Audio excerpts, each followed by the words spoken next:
Hello po, magandang gabi po sa inyong lahat. Sa muli po, ang eksperyensyadang terapista, Lilet Constantino po.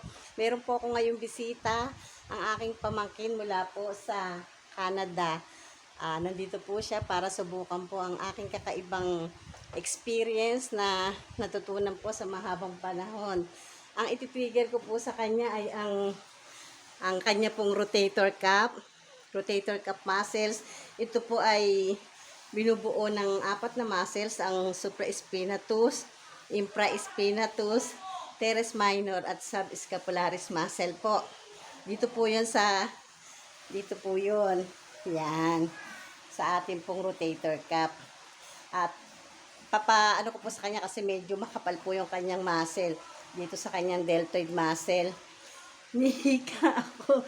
Dito naman po ay meron po tayong tinatawag na 6 scapular joint naman po ito. Ito pong muscle po sa ating mga joints. Ito pong ating mga joint and ligaments.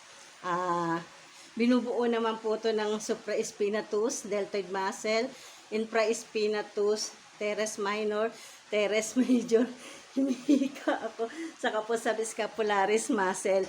Puro po tayo dito po ako lahat muna magti-trigger sa shoulder, pero hindi ko pa po siya inuumpisahan.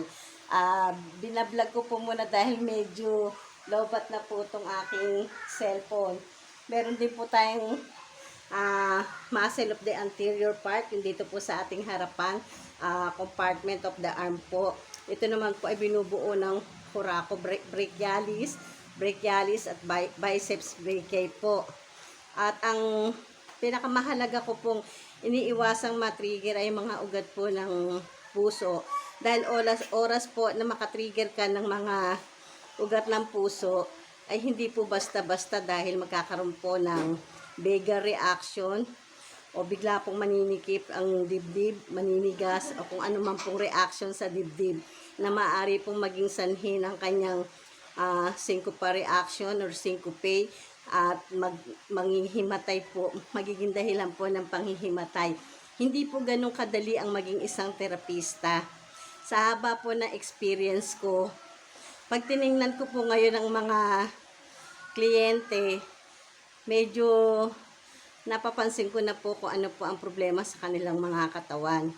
Kaya, pag po medyo konti lang po ang problema at ang kailangan lang naman po ay palambutin ang kanilang mga muscle, massage po ang aking ginagawa. At sinasalitan ko nga po ng mga ganyan pong parts of the body, yung mga shoulder joint at mga muscles nga po. Kailangan pong mapalambot ang muscle fibers po nila.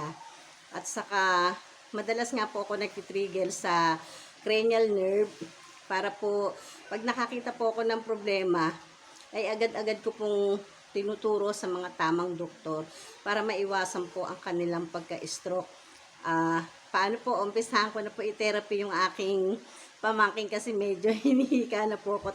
Pagod po ako kanina at galing po ako sa bloodletting at yun nga po, meron po akong group na nabuo, ang eksperyensyadang terapista mission group po. Yun po. Paano po? Sa muli po, ang eksperyensyadang terapista Lilet Constantino. I love you all. God bless us all. Bye-bye.